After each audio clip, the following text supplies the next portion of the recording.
Hey there, and welcome to the Hub of Junior Golf Podcast. I'm Ryan Bird, joined by the founder of the Junior Golf Hub, Roger Nick. This is episode 8. We've got a great show planned for you today. Bruce Chalas, the head women's coach at Boston University, will join us. We'll get heavy into women's golf recruiting and everything girls golf as they try to make it to the next level. I do want to start, though, Roger, is we know everything in golf and sports really is copycat.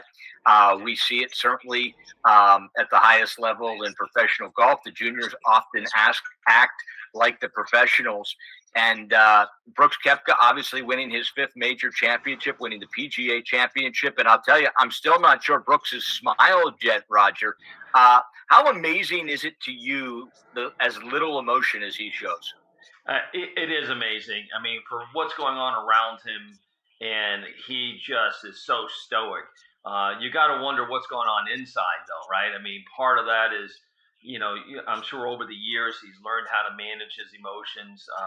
Actually, I thought it was great. He talked about he wasn't. I guess it was an interview with Amanda, right? He mentioned something about it's not going to happen this week as it did at the Masters, right? So there was obviously something about his mental game that he wasn't comfortable with, or he allowed to change.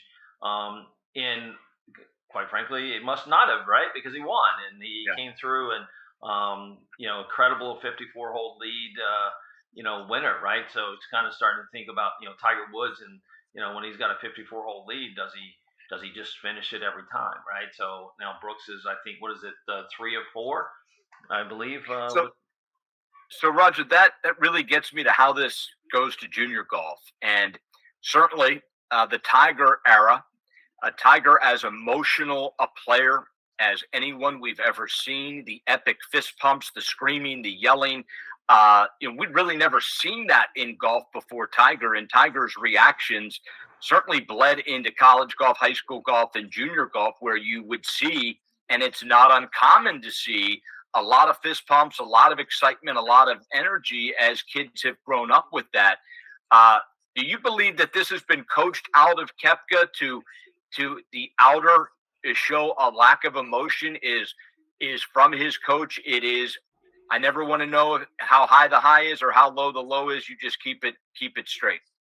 Yeah, my guess is it probably has been coached, but I'm sure part of it is just his normal demeanor. I mean, here's a guy who successful coming out of Florida State, however, didn't have the college career that some would thought a player of his magnitude at this point would have had. However, goes over to Asia, goes over to Europe, starts in the Challenge Cup. I mean, little unknown guy, he ends up winning multiple times over there. So to me, I think it's his persona to say, you know what, I'm not going to be rocked. I am going to, I'm going to do my thing today and no one else is going to bother me, right? So I'm here to win. I'm here to play golf and that's it. And I think that's something that, for probably a sports psychologist is going, well, yeah, this is awesome. But at the same time, I mean, it's got to be his personality. I mean, part of that, I think you alluded to at one point. We're talking about the Netflix show, Drive, and you see him on there, and you see kind of how his life is off the golf course. He definitely seems to be very low key in the sense of his personality and humanized. I mean, actually. I give him a little credit in the sense that he was humanized during that Netflix show that I didn't realize that he was so kind of self-reflecting, if you will. So maybe it is kind of his personality to kind of just stay, hey, you know what? I'm just going to be even kill here. Nothing's going to bother me. Well, he's one of the few players to certainly have a better professional career than he had college career. And with that, we do segue to college golf and the head coach at Boston University, Bruce Chalas. Coach, thanks for joining us here on a Boston Monday commute. Let's start a little bit about just that emotion factor from Brooks Koepka. Coaching the girls, are you a guy that likes to see them kind of get excited, show their emotion, show their disappointment, or are you from the Koepka camp where you try to keep them on an even keel?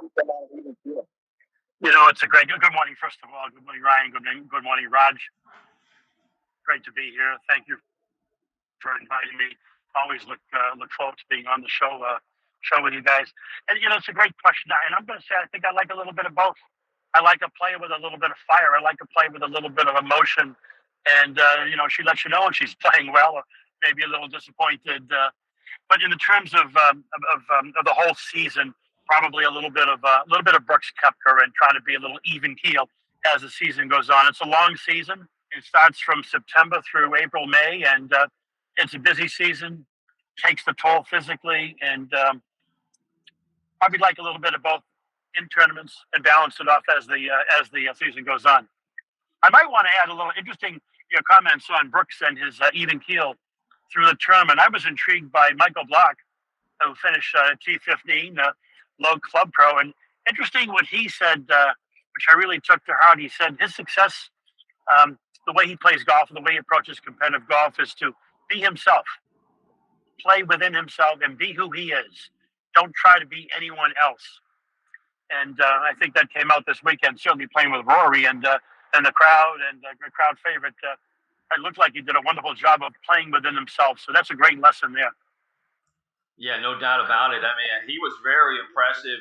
Even his interviews of, again, back to being humanized. I mean, the guy was very eloquent on the call or on the interview stand. Very humble. Definitely, probably a guy who likes to have a lot of fun. You can tell. Boy, did the crowd embrace that. I mean, that was pretty awesome. How about the hole in one? I mean, come on. I mean, a slam dunk hole in one, just fantastic. The slam dunk hole in one, and it didn't even react. He was like, "Did it go in the hole?" I mean, come on. Looked like his emotions kind of overcame him a bit when he made that putt on the last hole, the 72nd hole. He said he did not know that he finished in top 15, which got him an invite back to the championship next year. But possibly when that went in, and he just kind of bent over and held himself in there for a few minutes, kind of reminiscent of Ben Crenshaw when he won the Masters. But maybe just the whole week, the events of the whole week, all of the success possibly hit him at that moment. And what a wonderful week it was for him. Coach, I want to get into certainly collegiate, high school, and junior golf, especially for the girls. And you've been the coach at BU for a long time. When you look at the numbers, girls golf is the fastest percentage of growing players in America. Still miles behind the boys as far as junior players, but as far as the percentage of growth, there are more girls coming into junior golf than any of the other metrics. How has the girls' game changed from when you started to where it is today? That's a great question, and I've always felt like the girls, certainly in the last 10 years, the last 5 years, the last few years, has improved dramatically, leaps and bounds. But it really hit home with me this year in our conference championship. And our captain went down and played. She qualified for the NCAA regionals at Georgia. And just being down there, the numbers that the girls are shooting, so many players hitting at 240, 250, 260, and shooting fantastic scores. The first day, I think if you were 2 over par, you were in 42nd place. At 2 over par. On a good golf course. And golf courses are playing the 6,300. So we're seeing in the last few years golf courses, certainly in the regular season tournaments, playing around 6,000, maybe 6,100. Get into the championship season, that's being stretched out to 6,300 plus. And just the number of women that are playing and shooting low scores it's just great to see. Just great to see. Hey, Bruce, one of the things that we've talked about, and I know on this show, Ryan and I spoke with Susan Whaley, I think on our very first show, about girls golf, juniors, playing and going and transitioning into collegiate golf.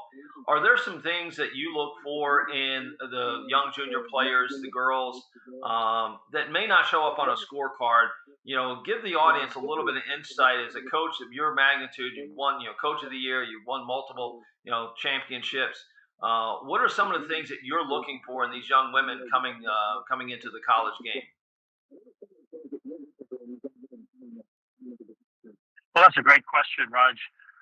I'd like to break it down into 3 parts. The first part is, the reason why we're talking initially is because of golf. It's because of your golf game, and you've achieved a level of expertise. You've achieved a level of you're shooting par, a few over par. So the initial reason why we're talking is because of your golf game. We then move on to academics, which is critical. And you need to be a top student at all levels, D1, D2, D3, NAIA. You need to be a very good student. I happen to think that it's important. The better student you are, to me, that means that you've made a commitment to your golf game, to practice, to play, take your lessons, play tournaments.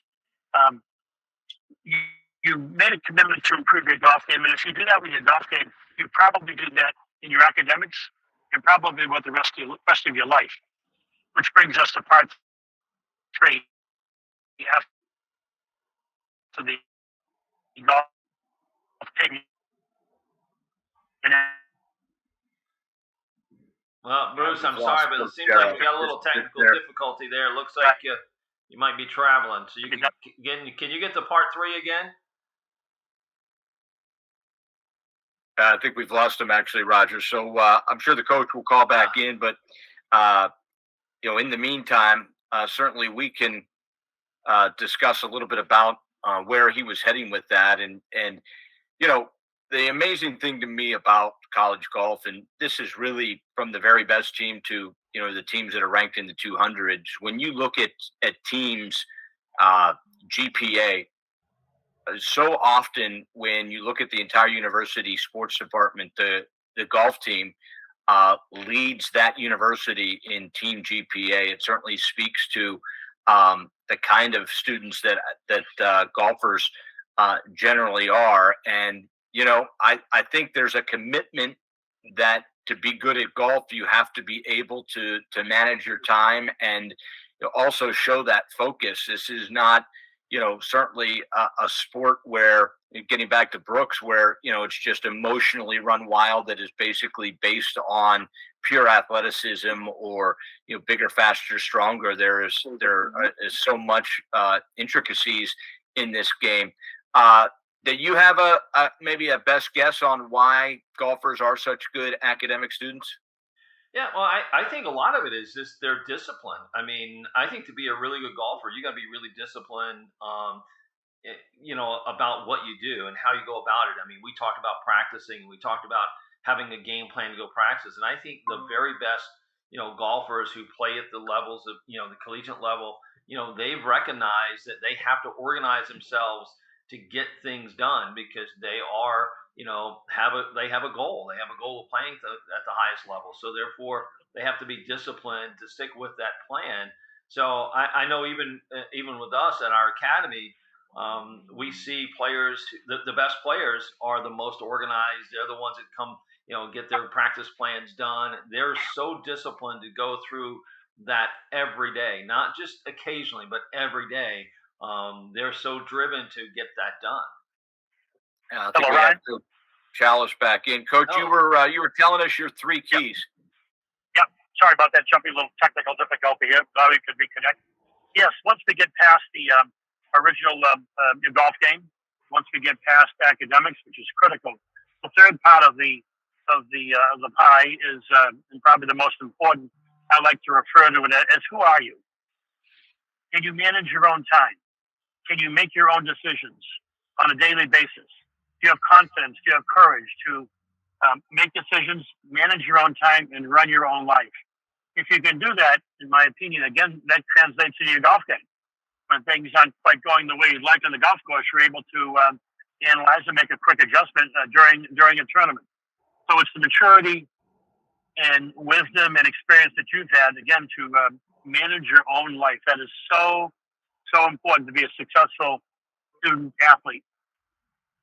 Hey, Coach, Bruce, I've recently heard a college coach that was recruiting a player. It was actually going to be one of the highest ranked players that school would have ever gotten. And the coach stopped recruiting the player because they got to the point where they felt like the family and the father was such a huge part of that player's game that he actually believed that when that student athlete got to college without the luxury of being able to bring her father with him, that he just felt like she would not be able to as great of a junior player as she was.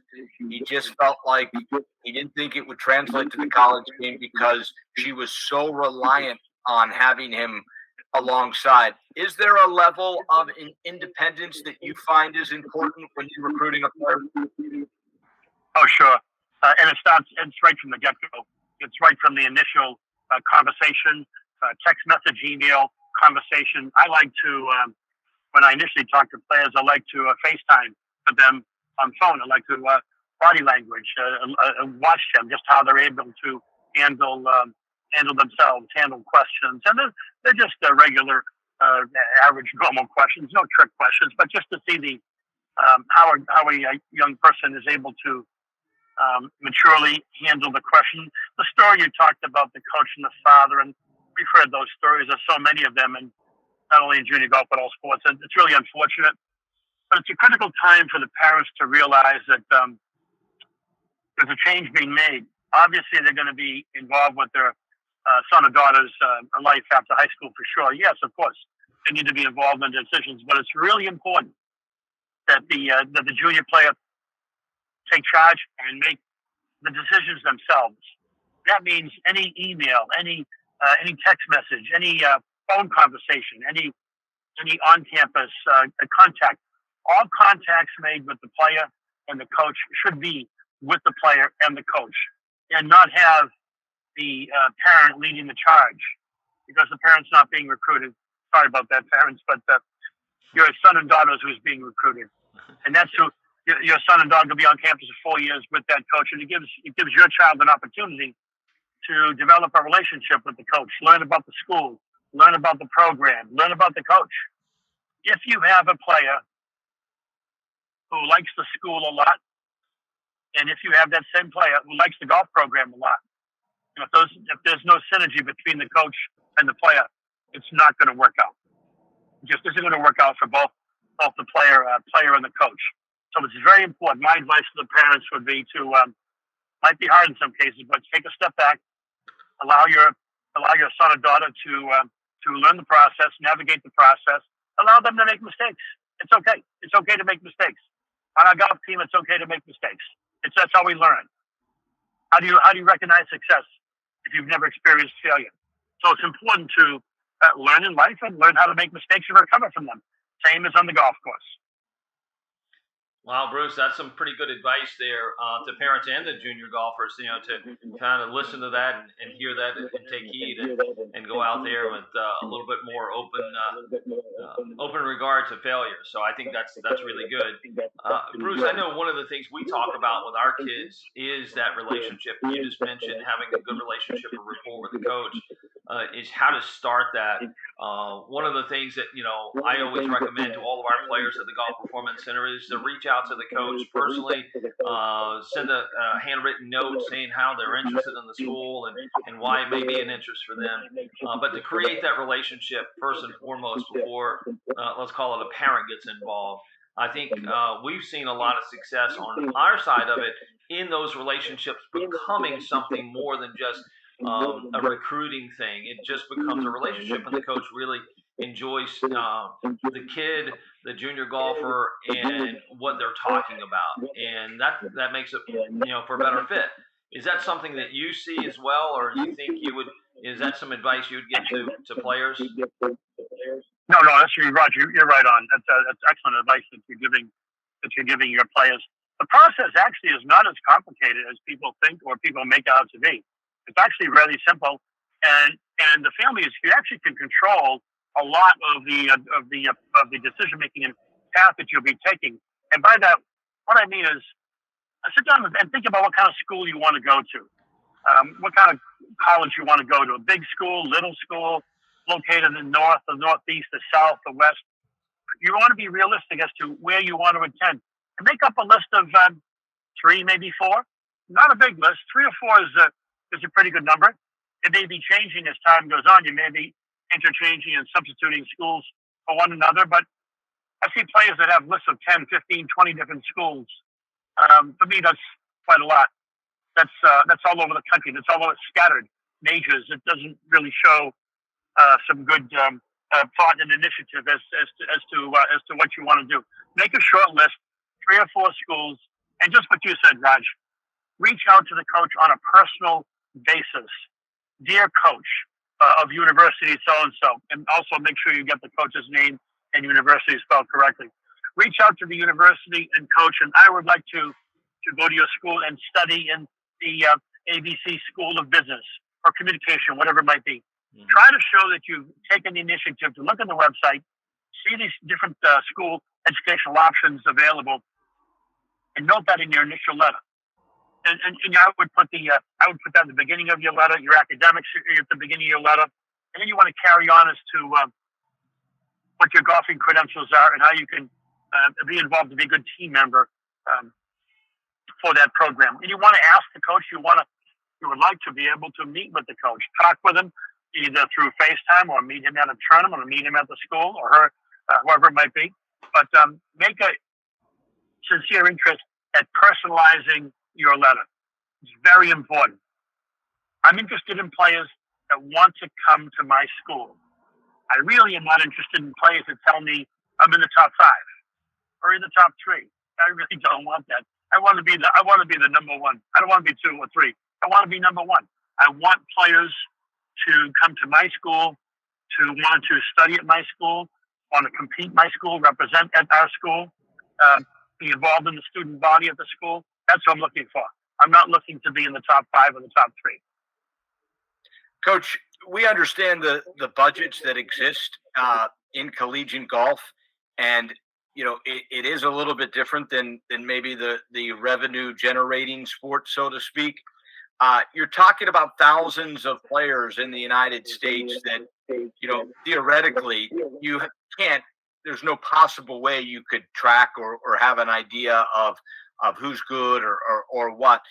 I listening to you talk about that letter, is women's golf in college at the point now where the player almost has to recruit you before you recruit the player? And what I mean by that is, because there are hundreds of schools and there's thousands of players, for you just to take a shot in the dark at a player that you really have no idea if she has any interest of going to Boston or not, is it easier for you? And would you recommend that the players that are interested actually recruit you, and then maybe we'll see if you recruit them?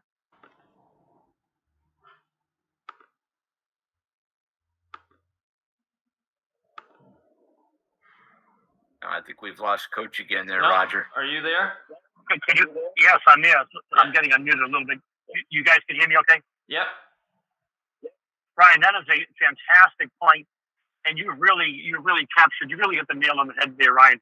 That is probably the most effective way for a player to get recruited by a coach. And what I mean, just to paraphrase what you said, it's easier for the player to recruit the school. When I get a letter from a player, whether it's in the United States or around the world, and we happen to have a lot of international players, when I get a personal letter from an international player, it's clear in that letter that the player has done some research on our university and has done some research in our golf program. And that would set the player miles apart of other players.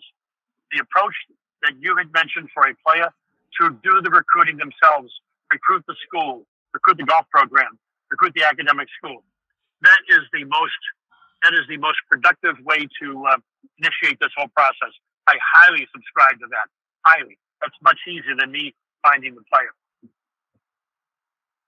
Yeah, Bruce, I agree with that. I know that's some of the advice that we give to all of our players and our parents is, first and foremost, say, listen, you're the one that's looking to go to school. You have control of how you want that experience to go. So why don't you make sure that you take the initiative to do the research, look for the schools that make the right fit for you or could potentially be the right fit for you, and then pursue those versus the other way around. I think we think this recruiting process is a one-way street, which is if a college coach doesn't recruit me, then I don't have a chance to play at the next level, which is just not true if they look and explore out there all the options, and then also put some effort into it versus just going out and playing golf. I mean, at the end of the day, you still got to get a good golf score.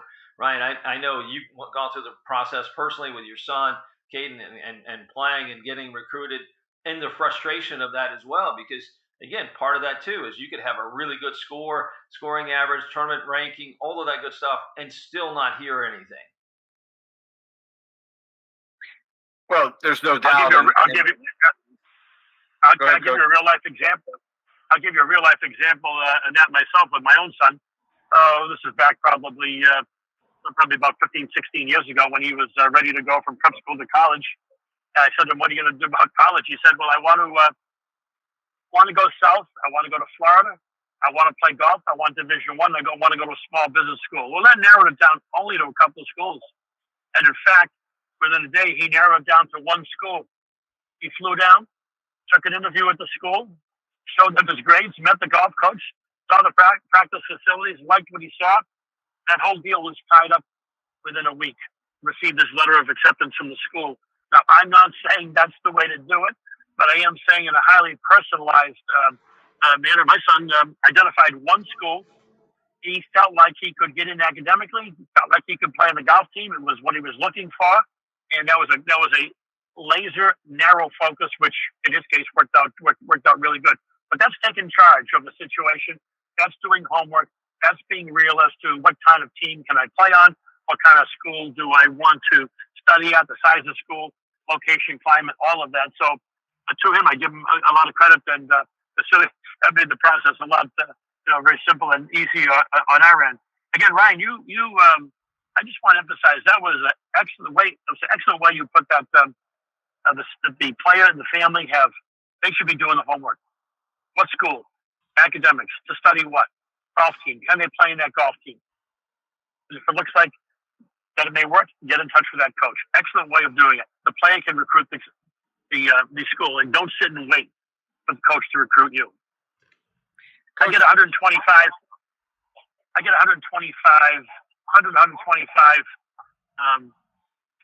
recruits a year make contact with me, probably looking for an average of 2 a year. That's not too many. But believe it or not, when you go through the resumes immediately, you can actually sift through them pretty quick. Which player sounds like they want to come to your school? Are the scoring averages what you're looking for? Are the grades what you're looking for? You can really go through this fairly quick. There is a giant difference between college golf and junior golf, and the way the golf courses are set up, the distances, etc. Coach, let's take a look at said player that has a pretty good ranking, that wants to know if they're good enough before they go through the process of quote unquote recruiting you. How do they know if they're good enough to play at Boston U? Is there you could certainly look and see what the scores are from your girls playing in tournaments at BU, but like I said, I feel like a collegiate tournament is probably set up a little bit more difficult. The scores might be a little bit higher than they would be at junior golf. Have you seen a player that shoots X in junior golf has been a pretty good fit at BU?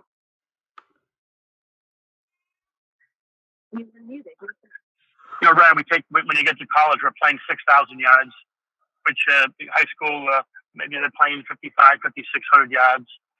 In the recruiting process, I do suggest in the summertime, in their tournaments, that they also want to play in a few, as I call them, older tournaments, state tournaments, state championships, your state championship. Certainly the USGA tournaments are very good, the US Juniors.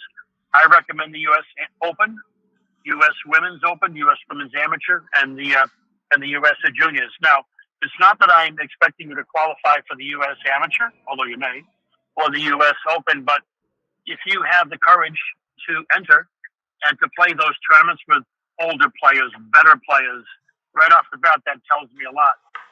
And if you're playing in the US Amateur or US Open qualifier, and you shoot some nice scores, a pair of 75s and 76s, that's very good. That's really good. You don't have to qualify, but the fact that you've had the courage, you can play longer courses with older players, with better players, that really shows me a lot in your game. I might contact your teacher and talk to your teacher a little bit about the trend that you've been taking in the last couple of years, what they're working with you on. I'm probably looking for the teacher.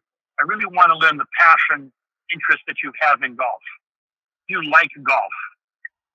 Please don't underestimate that question. we see a lot of players that when they come to college, maybe a little bit burned out, a little bit tired of golf for whatever reason. But do you like golf? Do you want to play tournament golf? Do you want to travel? College golf is so much different than summer high school golf. In college, you actually have less time to practice golf because your life's changed so much. You're in classes, you're in school, you're traveling for tournaments. You have less time for golf. So hopefully you've done a nice job of developing your fundamentals, booking, as I say, booking your fundamentals, your practice time, and in tournament success. But I, in talking to a player, I want to determine: do you like golf? Do you like tournament golf? Do you want to get better? Are you playing golf because you want to play golf in tournament golf? Those are very, very important questions. Yeah, Ryan, I mean, we heard that before, right? I mean, we were talking with Conrad and JC, and those guys both expressed, how they recruit, young players, young boys on do they love the game? Can they see that? Because it's hard, and it's a lot of work. And you're talking about Division I, Division II, Division III. It doesn't matter where you're going to school, but it's a 2 full-time jobs to play, college golf and be a good academic student. So. I think to Bruce's point, learning, seeing if they actually have the love of the game to want to be disciplined enough to go out and do what it takes to perform and create a good team environment, if you will, right? So, but Bruce has made some good points. Yeah, I want to ask about burnout because I think that's what you're getting at, and the reality, especially for players in the South that are playing year-round. That start playing when they're 7, 8, 9 years old, that are playing constantly, and the goal coach is to what? The goal is to get some sort of scholarship, some sort of financial help to be able to go to college and continue to play golf. My question is, have you ever had a player, or do you see players where the goal was to get into college and play college golf, and then as soon as that goal is achieved, you see a massive drop-off in the level of commitment?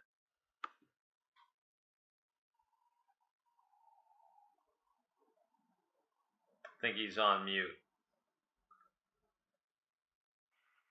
Can you hear me now, Ryan? Yeah. Yes. Sorry about that. I see it. Just going back a little bit. I see it. Yes, I see it. I see it frequently. I see it too much. Not only in our program, but I see it throughout college golf. It's really, yes, we see that a lot. I think the best years of most players are their freshman and sophomore years, possibly into the junior year a little bit, toward the end of the junior year and senior year. It gets to be really hard, especially when, you're senior, looking for a job, you're taking job interviews, and maybe your priorities have changed a little bit. However, you are playing college golf for 4 years. You did accept a scholarship, and the expectation is that you continue to do your best and to play your best and represent your school. Playing college golf is a lot of fun. A lot of fun. It's a lot of fun to play. It's a lot of fun to coach. However, it is really challenging. I think I heard JC a couple of weeks ago talking about this, which I really like the way you put it. College golf it's hard. It's really hard. You're a student. You're an athlete. You're traveling. A lot of expectations. Year after year for 4 straight years, you play summer golf. It's really hard.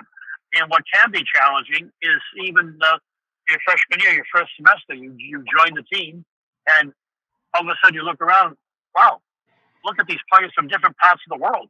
I didn't know there were that many good players. So when you're playing junior golf, it's not so much who's in your town or who's in your state or even who's in your county, but there are a lot of players from all over the world that are competing for the same goal, trying to achieve the same goal that you're achieving. Right now, I saw a stat: 41% of all college players are international players, and that number is rising. Golf is spreading throughout the world. A lot of new players from around the world. So you're not just competing against your own section, your own region.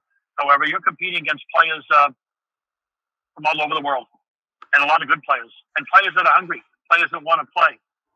The international player does not have the opportunity to play as many tournaments, high-quality tournaments, and on high-quality courses as many of the U.S. players have. So consequently, they have to give it their best to try hard, make sure it works out for them. Again, it goes back into the kind of who you competing against, you might say. But yes, Ryan, to see a lot of burnout, and you've got the players got to be able to figure out a way to balance that. One thing which I just maybe a little self-serving coming from a Northeast school, but we don't play golf in the middle of 3 months in November, December, January, of course, because of the weather. I like to think that's a positive, a time to get away from the game, catch up on your schoolwork, catch up on your social time, work out a little extra in the gym, getting a little extra strength and conditioning, in better shape, and coming back in the spring and being able to play in tournaments and being able to play a summer golf. I like a 9-month year player. Take some time off from golf during those really 4, 5, 6 years when you include the high school time involved, and freshen up. Well, it's great advice, Coach Bruce Chalas from Boston U.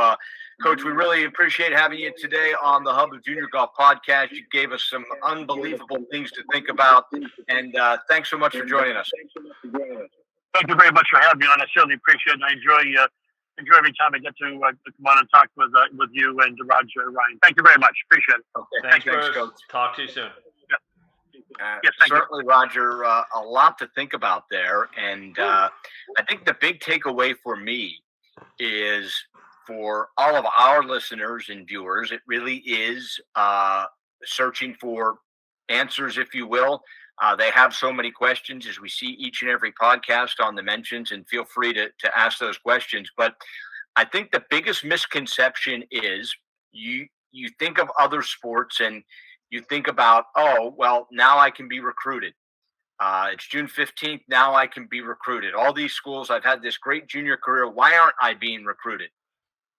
You know, it's just reality that wherever you're living now, you know, if you're living in Massachusetts and you've had a really good junior career, there's probably a decent chance that Boston U or Boston College or Dartmouth or Yale or UConn might reach out to you because they may be saying, well, maybe there's a chance that this player would stay home. But if you're in Texas, California, Mississippi, you know, Michigan, wherever, there's probably almost a 0% chance that you're going to be recruited by a Northeast school because they're not sending out thousands and thousands of letters, which what it would take to be able to then reach you. Right. So I always say, you know, especially if you're in a hotbed like California, Texas, Florida, Georgia, South Carolina, where the bulk of the top-ranked junior golfers are in America, if you are willing to take a chance and go play in a northern or a Midwest school, you really have a good chance of achieving that, but you're going to have to take the first step. That coach is not going to find you. You could be the number one player in America, and I promise you, you're not getting a coach. You're not getting recruited by BU. Right. He's not. But if that's a school you might want to think about playing, or Harvard or Yale or one of the Ivies. I mean, we're seeing more and more top-ranked players go to the Ivies, but I promise you, Roger, those schools are not initiating the contact. No, not at all. 100% right, Ryan. I mean, these guys, you know, they know that people are going to come to them. They're not going to reach out. They assume that you know the best players are going somewhere else potentially to maybe a Power 5 conference. But the reality is that they're always looking for the best players and the best student athletes. So if you reach out, your chances of getting recruited by one of them go up significantly. You know, which was what we encourage, right? It's why I created the JRGOLFPOD.com. Is to do that research, to reach out to those coaches, to put yourself on their radar, research, is it a good fit for you, and reach out and make that connection. And I think that's one of the successes of the Junior Golf Hub so far.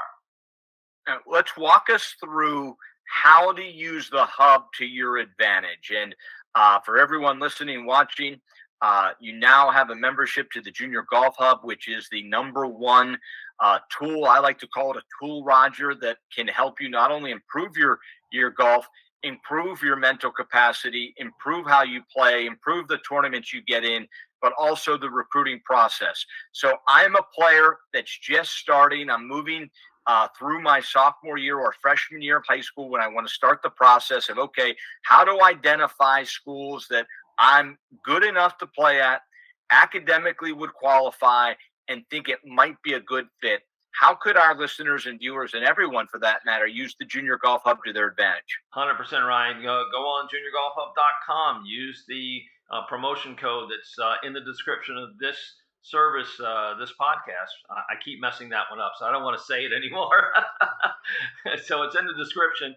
But yeah, I mean, use it. And if you actually start your profile and put in there what you actually are doing, what your tournaments are, who you are, you will actually get, kind of a jump start, because it's going to start to identify schools already for you. It based on your scores, based on what you put in. So if you fill out your profile to Birdie or Better, you get some good information. It's going to recommend these schools for you. I think it's 10 schools that it's going to recommend based on what you're doing. So to get you started anyway, and most likely it's going to be 10 schools that you might maybe never heard of. So It just depends on how you fill out that profile. But fill out the profile. You got thousands of schools to search for in there, thousands of tournaments to look at. Get that profile filled out to a Birdie or Better.